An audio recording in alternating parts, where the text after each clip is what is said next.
Party అబద్ధ పునాదుల మీద ఇలా అధికారంలోకి రావడం జరిగింది. 3 నెలల్లోనే వాళ్ళు అనేక విషయాలు చెప్పిండ్రు.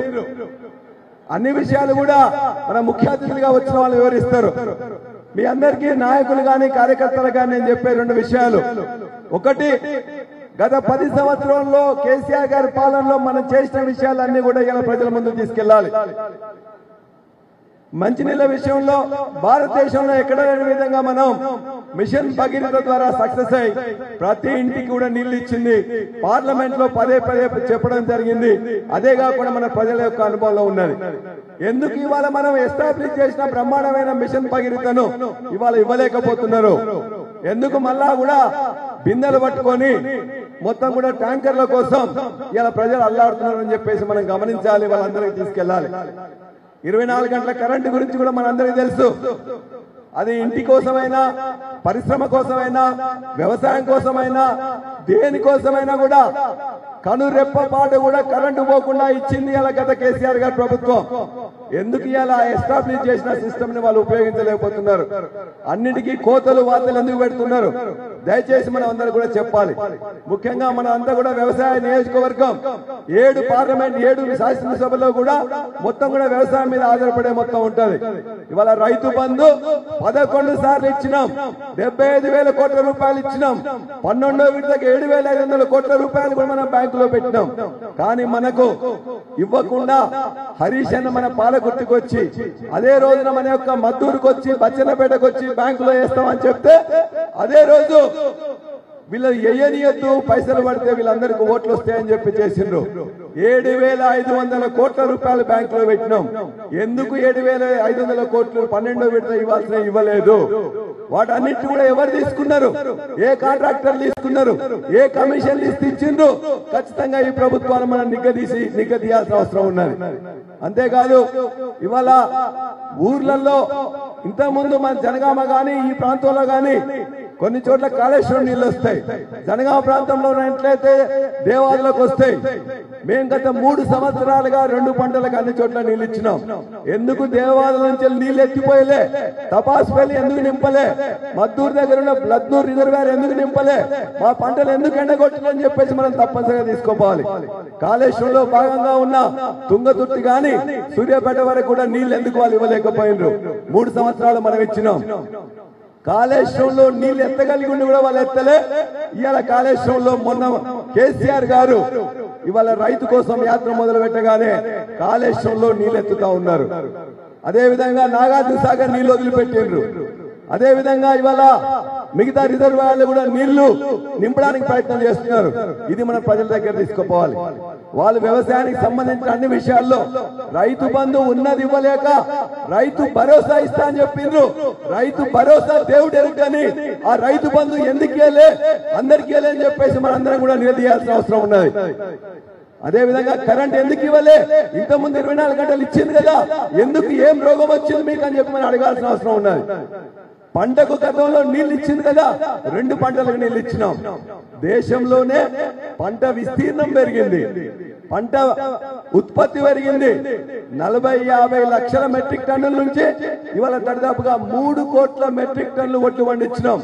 ఒట్లలో నెంబర్ 1, పత్తిలో నెంబర్ 2, మిర్చిలో నెంబర్ 1, పామాయిల్లో నెంబర్ 1. అన్నిట్లలో కూడా ఈ రాష్ట్రాన్ని దేశంలోనే వ్యవసాయ ఉత్పత్తిలో నెంబర్ 1 గా తీసుకొచ్చినాం. మళ్ళా ఇవాళ ఆత్మహత్యలు మొదలైనాయి, కోతలు మొదలైనాయి, నీళ్ల బంధు మొదలైంది, రైతు బంధును బంద్ చేయడం మొదలైంది. ఇవన్నీ కూడా ఖచ్చితంగా రైతాంగాన్ని ఆలోచింపజేసే విధంగా మనందరం వాళ్ళ దగ్గర తీసుకెళ్లాలి. ఇంతకుముందు కరెంట్ ఇచ్చినామా లేదా, ఇప్పుడు ఎందుకు ఇవ్వట్లే? రైతు బంధు ఇచ్చినామా లేదా, ఇప్పుడు ఎందుకు ఇవ్వట్లే? నీళ్లు ఇచ్చినామా లేదా, ఇప్పుడు ఎందుకు ఇవ్వట్లే? పంట వండిందా లేదా, ఇప్పుడు ఎందుకు ఇవ్వట్లే? ఇదే కాకుండా ఇవాళ పంట నష్టానికి ఇంతకుముందు మనం 10,000 రూపాయలు ఇచ్చినాం. దేశంలో ఎక్కడ ఎవడు ఇయ్యలే. కేంద్రం చెప్పిన ప్రకారం 3,000, 5,000, 7,000 మాత్రమే ఉంటాయి వరికి కానీ మొక్కజొన్నకు కానీ ఇతర పంటలకు. కానీ ముఖ్యమంత్రి గారు గతంలో 10,000 రూపాయలు ఇద్దామని చెప్పేసి మొదటిసారి నష్టమైతే 150 కోట్లు రిలీజ్ చేసింది. రెండోసారి నష్టమైతే 304 కోట్ల రూపాయలు ఇచ్చిండ్రు. ఆ 304 కోట్లు ఒట్లాడిన పైసలని ఈ ప్రాంతంలో అందరూ అడుగుతున్నారు. అది బ్యాంకులో వేస్తే బ్యాంకులకే రిలీజ్ చేయకుండా ఎలక్షన్ కమిషన్ ఆనాటి కాంగ్రెస్ పార్టీ కంప్లైంట్ ఇచ్చింది. అవి కూడా మనకు రావాల్సి ఉన్నాయి. గతంలో మనం వేసిన ఓట్లు రాలిన పైసల కోసం మనం అడగాలి. ఇవాళ పంట నష్టం అయిపోయి ఎండిపోయి పెట్టుబడి పెట్టి ఇవాళ ఆగమైన రైతులు ఖచ్చితంగా 25,000 రూపాయలు ఎకరానికి ఏదని చెప్పేసి మనందరం కూడా ఖచ్చితంగా నిలదీయాలి. వచ్చేదాకా మనం కొట్లాడాలి. వాళ్ళందరినీ మనం ఒకటే అడుగుదాం. ఇవాళ ఓట్ల కోసం వస్తే వాళ్ళు అడిగిండ్రు, మాకు మీరు రైతు బంధు 15,000 రూపాయలు ఇస్తా అన్నారు. ఒకవేళ 15,000 వచ్చిన వాళ్ళందరూ కూడా కాంగ్రెస్ పార్టీకి వేయండి.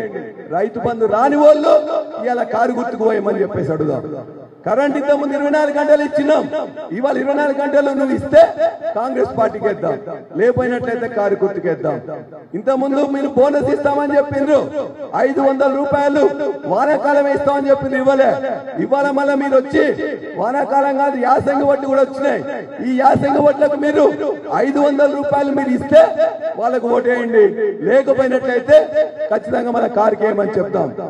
అన్ని విషయాల్లో కూడా వ్యవసాయ రంగాన్ని కానీ మిగతా విషయాల్లో గత 10 ఏళ్ల ప్రభుత్వం మనం ఏం చేసిందనేది ప్రతి కార్యకర్త గాని వాళ్ళు వెళ్ళాలి. ఇక్కడే వాళ్ళు అంటున్నారు ప్రభుత్వం మాది వచ్చిందని చెప్పి అహంకారం పెరిగిపోయింది. మొత్తం తలకు అధికారం మదం ఎక్కిన తర్వాత మన నాయకుల మీద కార్యకర్తల మీద కేసులు పెట్టే ప్రయత్నం చేస్తున్నారు, దాడులు చేసే ప్రయత్నం చేస్తున్నారు, తిట్ల పురాణం అందుకుంటున్నారు. వాళ్ళు చేస్తే పర్వాలేదు, మనం ఏమైనా సోషల్ మీడియాలో పెట్టినట్లయితే పోలీసు వాళ్ళని పంపిస్తా ఉన్నారు. పోలీసు వాళ్ళకు కూడా చెప్పినాం, అధికారం శాశ్వతం కాదు, అధికారం వస్తూ ఉంటది పోతూ ఉంటది. కానీ ఇవాళ ఉద్యమం నడిపిన వాళ్ళు, తెలంగాణ తెచ్చిన వాళ్ళు, తెలంగాణను బాగు చేసిన వాళ్ళు, అటువంటి తెలంగాణ రాష్ట్ర సమితి కానీ భారత రాష్ట్ర సమితి నాయకుల కార్యకర్తలు ఏమన్నా అంటే జాగ్రత్త బిడ్డ. ఖచ్చితంగా ఇవాళ అందరం కూడా ఆనాడు పిడికడి మంది ఉండే తెలంగాణ సాధించినాం. ఇవాళ లక్షలాది మంది ఉన్న తెలంగాణ రాష్ట్ర సమితి భారత రాష్ట్ర సమితి కార్యకర్తలు ఎవరు కూడా వెనుకడిగారు. ఆనాడు ఉద్యమం చేసినాడు పదవుల కోసం అని చెప్పి ఎవరు కూడా ఉద్యమం రాలే, తెలంగాణ రావాలి అనే ఉద్దేశంతో వచ్చిండ్రు. కాబట్టి ఇవాళ వాళ్ళందరినీ కూడా పోలీసులు కానీ కాంగ్రెస్ వాళ్ళు కానీ ఇష్టమైన పని చేస్తే, వాళ్ళకి ఇష్టం వచ్చినట్టు చేస్తే వాళ్ళ యొక్క తడాక మా తడాక ఏందో ఖచ్చితంగా చూపిస్తాం. తెలంగాణ తేవడంలో కష్టం ఉన్నది తప్ప ఇటువంటి చిల్లర మల్లర ప్రయత్నాలను ఎదుర్కోవడంలో ఏనాడు మేము ఎన్నికోలే. ఇప్పుడు కూడా నిలకడగా నిలబడి వారి యొక్క అరాచకాలను ఎదిరిస్తామని చెప్పి వాళ్ళందరికీ కూడా హెచ్చరిస్తా ఉన్నాం. చివరిగా మీ అందరికి ఒకటే, ఖచ్చితంగా ఈ ఎన్నికల్లో ఇప్పటికే వాళ్ళందరూ కూడా వెనుకబట్టిపడిండ్రు, అభ్యర్థులు దొరకలేరు. మన అభ్యర్థులను ఏదో విధంగా నయానో భయానో తీసుకుపోవాలనే ప్రయత్నం చేస్తున్నారు. కాంగ్రెస్ పార్టీకి లేదు, బీజేపీ పార్టీకి లేదు, ఉన్న నాయకులు గాని కార్యకర్తలు గాని మన దగ్గరే ఉన్నారు. ఇవాళ ఏదో కొద్దిగా ఆశపడి వాళ్ళందరినీ తీసుకుపోవాలని ప్రయత్నం చేస్తున్నారు. ఆ విధంగా పోయినట్లయితే ఏ నాయకునికి కార్యకర్తకు గౌరవం దొరకదు. ఇన్ని రోజులు మీకు ఏదైతే గౌరవం ఉన్నదో, అనుభవం ఉన్నదో, ఇందులో బట్టి ఏదైతే మీరు ఇక్కడ ఇంకా బ్రహ్మాండంగా బతికిండ్రో, ఇవాళ అక్కడ పోయి మీరందరూ కూడా అవమానాలు ఎదుర్కోవాలి. ఎవరు కూడా అదే విషయం మన కార్యకర్తలు చెప్పండి, వాడు ఇచ్చే పని ఏం లేదు, కానీ ఈ విధంగా ఇవాళ ఇబ్బంది పెట్టే ప్రయత్నం చేస్తారు. ఇవాళ ఈ 40 రోజుల్లో మన క్యామా మల్లేశన్నని ప్రతి మండలంలో ప్రతి ఊరికి కూడా పరిచయం చేసుకోవాలి. ఆయన రావడం తిరగడం కష్టమైతుంది. మండల లెవెల్ వరకే వస్తారు, గ్రామ లెవెల్లో మనమే అక్కడున్న పరిస్థితులను తీసుకురావాలి. అపార అనుభవం కలిగిన క్యామా మల్లేశన్న ఆనాడు 7 సంవత్సరాలు డిస్ట్రిక్ట్ అధ్యక్షుడుగా ఉన్నారు. ఆయన ఇంట్లోనే అందరు ఉంటారు. ఆ యొక్క సమాజానికి, ఆయన కుటుంబ సమాజానికి కూడా అత్యంత పెద్ద నాయకుడిగా ఉన్నాడు. కాబట్టి ఒక మంచి మనిషి, మానవతావాది, మంచి యొక్క ఆర్గనైజేషన్ స్కిల్స్ ఉన్న క్యామా మల్లేశన్నను గెలిపించుకుంటేనే మన యొక్క సమస్యలను చెప్పాలి. ఒకవేళ మనమేనా ఇవాళ మోసపోయి మనందరం కూడా మామూలుగా ఉన్నట్లయితే ఇలా కాంగ్రెస్ పార్టీ ఇచ్చిన ఏది కూడా మనం చేయదు. వాళ్ళ గ్యారంటీ మనం ఇచ్చినట్లయితది, వాళ్ళ 6 గ్యారంటీలు అమలు చేయకుండా మనం గ్యారంటీ ఇచ్చినట్లయితది. కాబట్టి దయచేసి ఇక్కడికి వచ్చిన అందరూ కూడా నాయకులు కార్యకర్తలే. ప్రతి ఇంటింటికి పోదాం, విషయాలు చెప్దాం. 100 రోజుల్లో వాళ్ళు ఇస్తాన్న రుణమాఫీ కానీ, రైతు బంధు కానీ, బోనస్ కానీ ఏవి ఇయ్యలేదు కాబట్టి అవి ఇచ్చినప్పుడే మీకు ఓటేస్తామని చెప్తాం. అప్పటి వరకు మళ్ళా గులాబీ జెండానే ఉండాలని చెప్పేసి మీ అందరికీ విజ్ఞప్తి చేస్తూ సెలవు. జై తెలంగాణ. క్యామా మల్లేష్ గారి కారు గుర్తుకే, క్యామా మల్లేష్ యాదవ్ గారి కారు గుర్తుకే. ధన్యవాదాలు పల్లా రాజేశ్వర రెడ్డి గారికి. ఇప్పుడు